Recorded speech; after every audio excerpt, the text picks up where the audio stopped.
Mari kita mengulas materi enzim.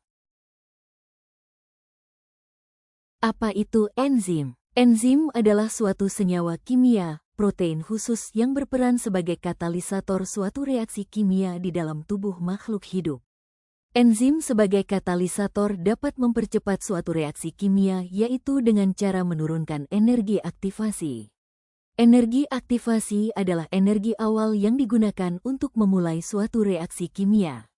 Enzim merupakan biokatalisator yang artinya dapat mempercepat reaksi-reaksi biologi tanpa mengalami perubahan struktur kimia. Struktur enzim. Keseluruhan bagian enzim disebut holoenzim. Enzim disusun oleh dua komponen utama, yaitu 1. Gugus protein, apoenzim, yaitu bagian dari enzim yang tersusun dari molekul protein. 2. Gugus non-protein, yaitu bagian dari enzim yang tersusun dari senyawa non-protein. Enzim memiliki sisi aktif, yakni bagian atau tempat pada enzim yang berfungsi sebagai tempat menempelnya substrat. Kerja enzim sangat spesifik karena sisi aktif dari enzim sangat selektif terhadap bentuk kimia dari substrat yang akan dikatalisis. Ikatan yang terbentuk antara enzim dengan substrat bersifat lemah sehingga reaksi dapat berlangsung bolak-balik. Substrat menempel pada sisi aktif enzim dan akan menghasilkan produk baru. Komponen non-protein atau gugus prostetik memiliki sifat stabil pada suhu yang relatif tinggi dan tidak berubah pada akhir reaksi. Gugus prostetik dibedakan menjadi kofaktor dan koenzim. Kofaktor tersusun dari zat anorganik yang umumnya logam, misalnya Cu, Fe, Men, Zen, Ca, Ka, dan Ko. Koenzim tersusun dari senyawa organik non-protein yang idak melekat erat pada bagian protein enzim, misalnya vitamin, NAD, NADP, dan koenzim A. Sifat enzim. Sebagai biokatalisator, enzim memiliki beberapa sifat antara lain. A. Enzim hanya mengubah kecepatan reaksi, artinya enzim tidak mengubah produk akhir yang dibentuk atau mempengaruhi keseimbangan reaksi, hanya meningkatkan laju suatu reaksi. B. Enzim bekerja secara spesifik, artinya enzim hanya mempengaruhi substrat tertentu saja. C. Enzim merupakan protein. Oleh karena itu, enzim memiliki sifat seperti protein. Antara lain bekerja pada suhu optimum, umumnya pada suhu kamar. Enzim akan kehilangan aktivitasnya karena pH yang terlalu asam atau basa kuat dan pelarut organik. Selain itu, panas yang terlalu tinggi akan membuat enzim terdenaturasi sehingga tidak dapat berfungsi sebagaimana mestinya. D. Enzim diperlukan dalam jumlah sedikit. Sesuai dengan fungsinya sebagai katalisator, enzim diperlukan dalam jumlah yang sedikit. Enzim bekerja secara bolak-balik. Reaksi-reaksi yang dikendalikan enzim dapat berbalik, artinya enzim tidak menentukan arah reaksi tetapi hanya mempercepat laju reaksi sehingga tercapai keseimbangan. Enzim dapat menguraikan suatu senyawa menjadi senyawa-senyawa lain. F. Enzim dipengaruhi oleh faktor lingkungan. Faktor-faktor yang mempengaruhi kerja enzim adalah suhu, pH, aktivator, pengaktif, dan inhibitor, penghambat, serta konsentrasi substrat. Nomenklatur dan klasifikasi enzim. Enzim diberi nama dengan akhiran AC pada nama substrat yang diubah enzim tersebut. Enzim dibagi menjadi dua golongan, yaitu enzim hidrolase yang dapat mengubah substrat dengan adanya air dan enzim desmolase yang dapat memecah ikatan C atau CN. Klasifikasi enzim. Berdasarkan tempat kerjanya, enzim dapat dibedakan menjadi dua macam. A. Enzim intraseluler, enzim yang bekerja di dalam sel, contohnya katalase. Enzim katalase mampu menguraikan senyawa hidrogen peroksida yang merupakan racun bagi sel tubuh menjadi senyawa H2O dan O2 sehingga dapat dimanfaatkan kembali oleh tubuh. B. Enzim ekstraseluler, enzim yang bekerja di luar sel, contohnya enzim-enzim pencernaan. Klasifikasi enzim. Berdasarkan tipe reaksi, enzim dapat dibedakan menjadi 6 kelompok. A. Oksidoreduktase, mengkatalisis reaksi oksidasi dan reduksi. B. Transferase, mengkatalisis pemindahan gugus. C. Hidrolase, mengkatalisis pemutusan hidrolitik. CC, CO, CND.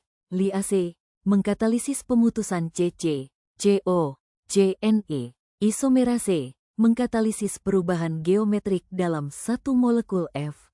Ligase, mengkatalisis penyatuan dua molekul yang dikaitkan dengan hidrolisis ATP.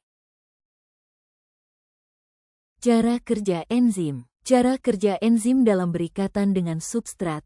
Ada dua teori yang menjelaskannya, yaitu A. Teori lock and key.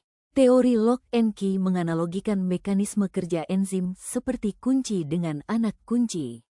Substrat masuk ke dalam sisi aktif enzim. Jadi, sisi aktif enzim seolah-olah kunci dan substrat adalah anak kunci.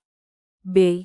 Teori induced fit. Teori induced fit mengemukakan bahwa setiap molekul substrat memiliki permukaan yang hampir pas dengan permukaan sisi aktif enzim.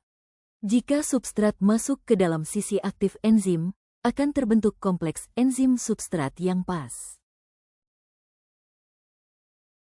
Inhibitor enzim. Berdasarkan sifat ikatannya, inhibitor dapat dibedakan menjadi dua macam sebagai berikut. Inhibitor irreversible, inhibitor yang berikatan dengan sisi aktif enzim secara kovalen sehingga mempunyai ikatan yang kuat dan tidak dapat terlepas. Inhibitor reversible, inhibitor yang berikatan dengan secara lemah. Inhibitor enzim inhibitor reversible dapat dibedakan menjadi dua macam yaitu 1. Inhibitor reversible kompetitif menempati sisi aktif enzim dengan cara bersaing dengan substrat. Contohnya, gas sianida yang bersaing dengan oksigen untuk dapat berikatan dengan hemoglobin. Jika jumlah oksigen diperbanyak, sianida yang merupakan inhibitor akan kalah bersaing dengan oksigen sebagai substrat. 2. Inhibitor reversible non-kompetitif tidak bersaing secara langsung dengan substrat untuk menempati sisi aktif enzim, tetapi akan menempati bagian lain dari enzim. Contoh, antibiotik penisilin yang membatasi sisi aktif enzim-enzim pada bakteri untuk membentuk dinding sel. Faktor-faktor yang memengaruhi kerja enzim. 1. Suhu. Enzim tersusun dari protein, sebab itu enzim sangat peka terhadap suhu. Suhu yang terlalu tinggi dapat menyebabkan denaturasi protein, dan suhu yang terlalu rendah dapat menghambat laju reaksi. Setiap enzim mempunyai suhu optimum yang spesifik. Jika enzim berada di bawah suhu optimum, maka kerja enzim akan terhambat. 2. pH. Setiap enzim mempunyai pH optimum yang spesifik. Perubahan pH mengakibatkan sisi aktif enzim berubah sehingga dapat menghalangi terikatnya substrat pada sisi aktif enzim. Selain itu, perubahan pH juga mengakibatkan proses denaturasi pada enzim. 3. Konsentrasi enzim dan substrat. Agar reaksi berjalan optimum, perbandingan jumlah antara enzim dan substrat harus sesuai. Jika enzim terlalu sedikit dan substrat terlalu banyak, reaksi akan berjalan lambat dan bahkan ada substrat yang tidak terkatalisasi. Semakin banyak enzim, maka reaksi akan berjalan semakin cepat. 4. Zat-zat pengikat. Aktivator yaitu zat yang berfungsi memacu atau mempercepat reaksi enzim. Contohnya, aktivator antara lain garam-garam dan logam alkali dalam kondisi encer 2% sampai 5%. Dan ion logam Ca, Mg, Men, Ni, dan C1. 5. Zat-zat penghambat. Ada dua macam inhibitor enzim, yaitu inhibitor kompetitif dan inhibitor non-kompetitif. Inhibitor kompetitif adalah inhibitor yang berkaitan secara kuat pada sisi aktif enzim. Inhibitor kompetitif dapat dihilangkan dengan cara menambah konsentrasi substrat. Sedangkan inhibitor non-kompetitif adalah inhibitor yang terikat pada sisi elosterik enzim. Selain sisi aktif enzim, inhibitor ini mengakibatkan sisi aktif enzim berubah hingga substrat tidak dapat berkaitan dengan sifat sisi aktif enzim. Inhibitor ini tidak dapat dihilangkan walaupun dengan menambahkan konsentrasi substrat.